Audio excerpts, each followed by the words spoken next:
Welcome to Our Girl Relationships. On this channel, we talk about problems people face in their day-to-day lives. Let's start with a video. Let me start by introducing myself. I am a retired mechanic in my late 50s.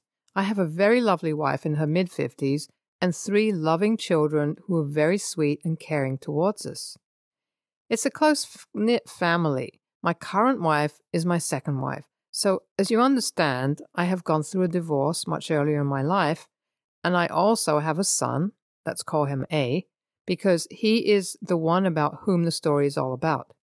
Me and my ex-wife divorced when our son, A, was only 4 years old.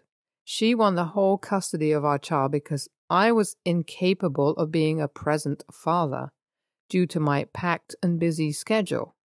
After divorce, my then wife and A left the city and went back to where A's uncle lived.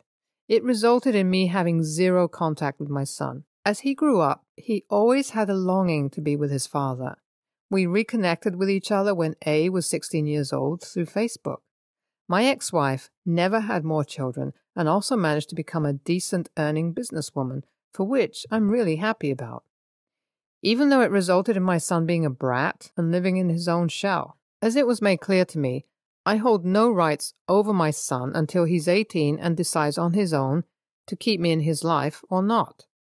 As the time passed, me and my A started to grow closer to each other, and even though we held no strong bond, we couldn't dismiss the fact that we both have missed out on experiencing one mutual bond of family. So I offered him to move in with me and my family after he graduates from his school and attends the nearby college.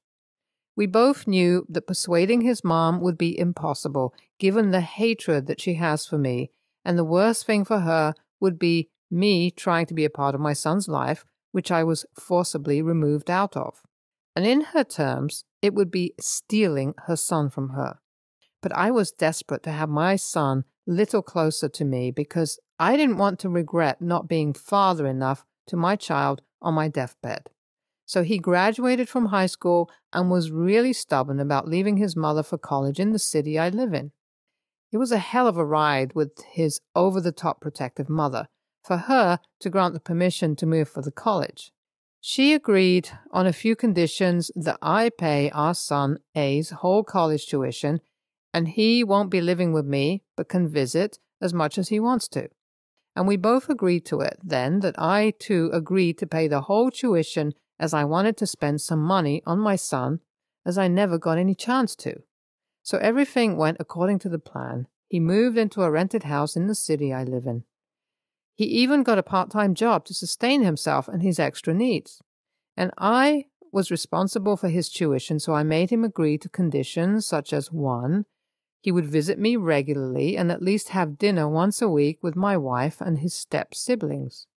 2, he would take his studies seriously, so he wasn't allowed to have any illegal fun or crash parties or have girlfriend, because his mom and I were college sweethearts and I would have ended up being better if I only had focused on my studies solely, and I didn't want to waste my saved, hard-earned money for nothing, and mind you, I have 3 other children I need to take care of. Everything went according to plan for all of the first 3 years. And now he has only a few months left for his finals, and then he can graduate college too. So here is where the real story begins. Yesterday, around 1 a.m. at night, my son bangs on the front door, and I can clearly remember the desperation in his voice while banging so loud. As I move closer to the door, I realize not only is he yelling, but also crying. That sight made my heart break into 2 pieces. So I hurried downstairs, I opened the door and saw A holding a baby girl of 1.5 years old. I was really shocked at first, but my first priority was calming my son down as I did. I can still recall him blurting things out like how he is sorry and his wife will murder him and everything that makes no sense to me. The little baby's identity is still unknown to us, and the first thing we do tomorrow morning is call the cops to investigate the whole thing. My son was so startled by it that he immediately passed out on the couch, and he's the one who can explain this whole mess. My older daughter and wife are taking care of the baby for tonight till we can hand her over to the cops so that they can find out who the kid belongs to. Okay, it's almost been 24 hours since I posted this, and thank you so much for reading my post and actually giving it a moment to give it your thoughts. It's been a really twist after twist and shocking situation for me. I haven't even processed everything my son informed me about the whole situation. So first, he woke up covered in sweat, probably from a nightmare, and immediately asked for the little girl he had with him. Turns out that the child is his, and he is also married. Every bit of the story felt so unreal to me that I had to gear myself up with 2 cans of beer. So, he got a girlfriend secretly in his first year of college. I'll just say as much as I'm able to process right now. So basically, according to him, he got a girlfriend in the first year of college. He tried to ignore it, but gave into his feelings and snap. To 1 year later, he got her pregnant. That young lady has had a very traumatic childhood because of her abusive parents, and she's also Catholic. So he had no choice but to keep the child and marry her. Now, his excuse for keeping it all a secret is that he didn't want me to cut his tuition money off because that's how they've been paying off many of their expenses. And if his mom finds out, she would have done everything in this world to take him back to her, leaving her poor wife and child alone, and he also mentioned not wanting to be away from me. Now, about yesterday's incidents, his poor wife, who already struggled with PTSD and depression and bipolar disorder, and topped with postpartum depression, went on a rampage of hurting herself and the child. So A tried everything he could think of and failed, then taking his last chance, he pushed his wife and took the baby and ran for my house, as I live just 15 minutes away. We have already called the cops, and they're carrying out further investigation to find out about my son's wife. So it's been almost a week. I apologize for a late update, but we're going through so much together that I have been busy. So from my last update, a lot has happened. My daughter-in-law was found unconscious the same day by some nearby bush. She had self-harmed, and when she realized what she was doing, she immediately guilt-tripped herself and ran after my son to apologize, but he was long gone by then. The cops found her, and she was immediately taken to the hospital. She's in no serious danger physically, but she'll be sent to a trauma center on her own wish, as she said that she wants to be a healthy mother to her child. She's the sweetest lady and has turned out to be a kind woman despite her rough upbringing. She also had to drop out of college to have the child. About the baby, she's the sweetest child on earth, and her step-grandma loves dressing her up, and she also takes care of her, along with my older daughter. My son says that he's guilty for all of the lying and everything and claims he did it all for the sake of his child and love. He has been a responsible man to his wife and child, and sort of a disobedient son to me, and he assures me that I won't have to pay anything more, and he will complete his studies and opt for a school loan and pay it off when he gets a better paying job. I've been considering informing his mom about all this so that she can at least help him a bit. So it's been 2 months now. Everything has fallen into place. My son is graduating this week. I informed his mom about everything, and she rushed over immediately to be by her son. This was the first time I saw her in 17 years. She has grown old and has the same resting face.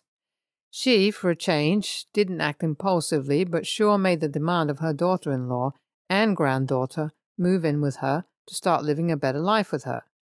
She is mad at A. All I can say is he deserves it, at least for a while. Everything has been going well and smooth, and the son's wife has also been making progress. This will probably be the last update, and thank you everyone for your support and your love. Ha ha. OP, all I can say is you are the most patient and understanding father in the world, and honestly, I can feel where all this warmth is coming from. And honestly, we can't blame your son either. He did what he had to do. I know in normal circumstances that he would have been the AH, but I guess we can let him out this once. I actually am surprised by the change of behavior in OP's ex-wife's behavior. That is a hard reaction, knowing what kind of her usual behavior is. And I myself am Catholic and know what your daughter-in-law is going through, up to an extent. My prayers are with her. Next story. I am an 18-year-old woman, come from a rather well-off family. We aren't filthy rich, but I don't need to worry about money. I'm studying abroad, and while I don't flex money, I do admit that I may act slightly spoiled. Unlike most people in my program, I don't worry too much about budgeting, which people have noticed and have started making rather rude but subtle comments. Recently, I ended up putting my card down for a few Airbnbs and flight tickets, which everyone was expected to pay me back for. I've been asking for the money back for over a month, and 2 of them have still not paid me back. TGT, they owe me 100, 200 euros, and have come up with excuses, insist that I never said that they had to pay me back, even when there are texts confirming that they do.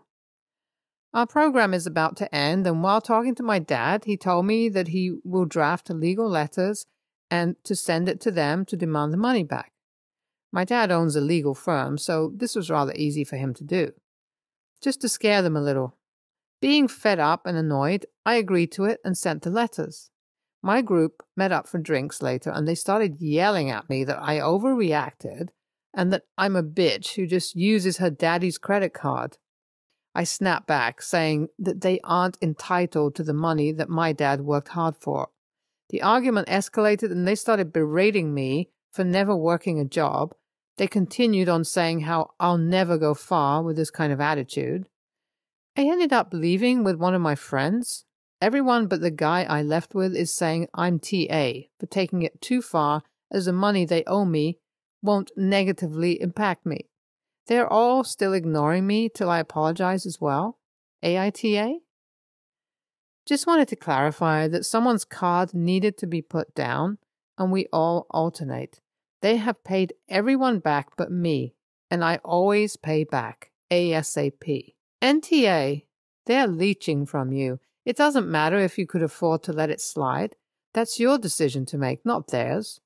Had they asked you if you could cover it for them because they can't afford it, and you had agreed and told them not to pay, then yes, you would be TA.